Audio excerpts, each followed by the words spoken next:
Hello everyone and welcome. In today's video, I want to go over what my Outback Wilderness gets in gas mileage. I logged my last 10 trips to the gas station, so we'll go over that data and then I'll give some of my observations. Now the goal of this video is to give a real-world account of what the Wilderness is like in everyday driving in terms of fuel consumption. So hopefully this will help you out if you're in the market for a new Outback, or maybe you're just curious. Again, these are my last 10 fill-ups, and while it is a small sample size, this feels indicative of my time owning the car. The first column is the distance I traveled on a tank of gas. The second column is how many miles or range the car said I had left. The third column is the MPG the car said I was getting, and then the next one is what my actual MPG was. The car seems to be off by about a gallon to a gallon and a half. Next, we have how many gallons I filled up at the gas station, and keep in mind the Outback has an 18.5 gallon gas tank. And the last two columns are the price per gallon and the total cost of the fill-up.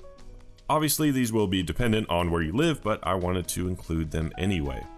And to recap the chart and give you my overall impression of the gas mileage, I would rate the Wilderness as decent. It's definitely the worst performing among the Outbacks, but as you get 420 to 460 miles in range, I never really felt like I was always at the gas station. And for this next section, let's go over a few questions you may have about the Wilderness. The Wilderness has a powerful motor with a turbocharger. So the best way to get good gas mileage is to keep the turbo spooling at a minimum. It seems the turbo starts to spool above 2000 RPM, so the more time you spend above that, the more fuel you will use. And I'm not exactly breaking new ground in saying that the faster you go, the more fuel you'll use, but this seems especially apparent in the Wilderness. However, having all that power actually has benefits, like when you're driving around town, you never feel like you have to floor it everywhere to get the car up and going. Though it's unlikely for most of us in our day-to-day driving, the Wilderness could definitely hit 30 miles per gallon, but it would need to be a certain set of circumstances.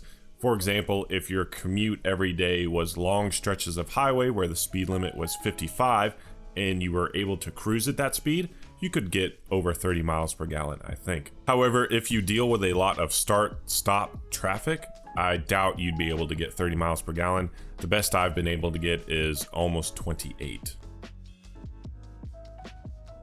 The Wilderness takes 87 octane gas. No need for premium, even though it has that big motor. Knowing you only have to use 87 octane does take the sting away from knowing you have to fill up a little more compared with the other Outbacks.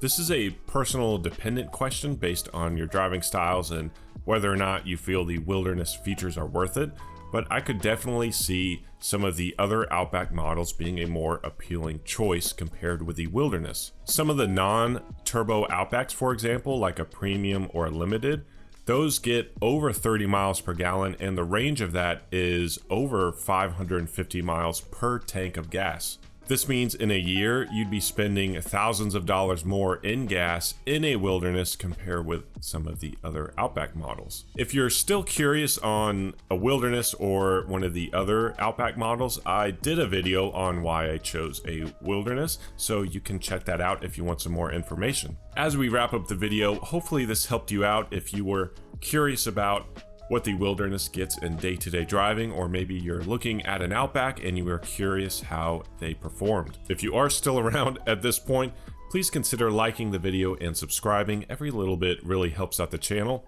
Thank you for watching.